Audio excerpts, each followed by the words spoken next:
Sir आज हूँ मु प्रधान शिक्षक सरकारी उच्च विद्यालय नंदाहांडी। आज आम विद्यालय रे इंटरनेशनल डे ऑफ योगा 2024 समस्त छात्र छात्री एवं कर्मचारी मानक नहीं पालित हो जाइछि।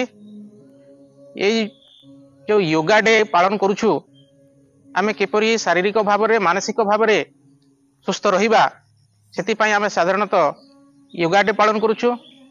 आज आमे विभिन्न प्रकार योगा प्राणायाम एवं आसन पालन करिछु।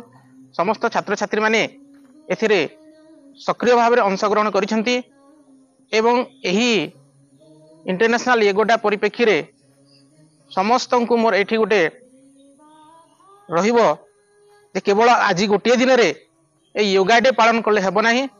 आमे प्रतिदिन मिनिमम अंततः 20 रु 25 मिनिट प्रतिदिन एहाको नियमित भाव में आमे जदि एही योगा प्राणायाम एवं आसन करिबा ताहेले आमे समस्ते मानसिक एवं शारीरिक भाव में सुस्थ रहिबा।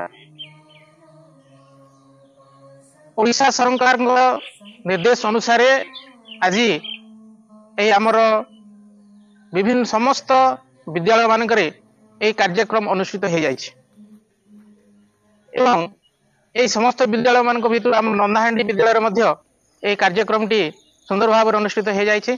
समस्त छात्र छात्री एवं शिक्षक शिक्षयित्री सक्रिय भाव में एही कार्यक्रम रे अंशग्रहण करथिले।